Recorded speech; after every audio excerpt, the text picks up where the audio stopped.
Let's talk about how you can navigate the Screencastify extension. So we've done our setup, and when you click on the Screencastify extension, the very first page that, the very first window that pops up is called the Recording Control Panel. And we're going to talk a lot more about that in just a few minutes.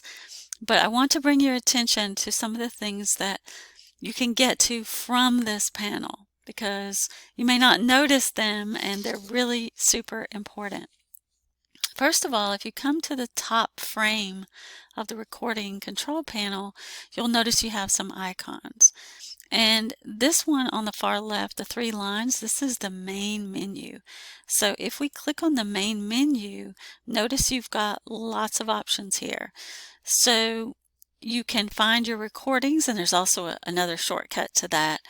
You can look into your subscription, there's options, there's the editor, there's help if you need that, or you can sign in and out from here as well. What we're going to do quickly is to click on options just to see what's there. So under options, notice that the very first thing is it asks you, where should we save your videos? Now, when you were setting up, unless you ticked it off, by default, it saves to Google Drive.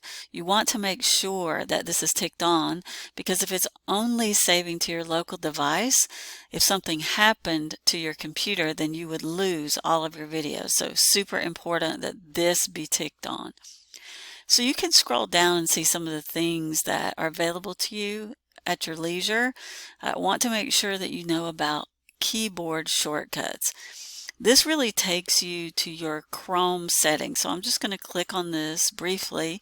It's going to take me out to all of my extensions in Chrome, and I have lots of extensions, so I'm going to have to scroll a little bit to find Screencastify.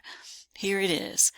Notice there are some default keyboard shortcuts for doing things inside Screencastify, and these are really useful. For example, if you're recording yourself as you're presenting a Google slide presentation, you may not have access to your Screencastify icon, so it's good to know, how do I activate the extension?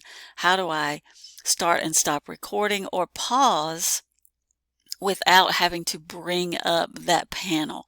So these are really good things to know. You can also create your own keyboard shortcuts if you don't like those. So this is important to know that it's there. So let's go back to our options, and I'm going to just click on this again. No, I can't get out of here. Okay, I'm going back here just to show you. So here are some brief shortcuts. These are also contained under here.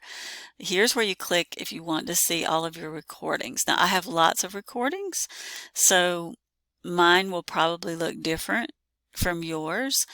And notice that you can do some things here under my recordings, and it may take them a few minutes to load if you have a lot. I can delete any recording from here. But be aware of this. If I delete it from this panel, it also deletes it from my Google Drive. I actually did not know that the very first time I did it, and that was not a smart thing to do. If you click these three dots, you also have the option to delete all, which I would not advise, or to actually find them inside your Google Drive. So it's good to know where you can find your recordings. Also, under there, I'm just having all sorts of issues here. Okay, if you go back to the panel, notice you can get to settings from there, and this is your notifications.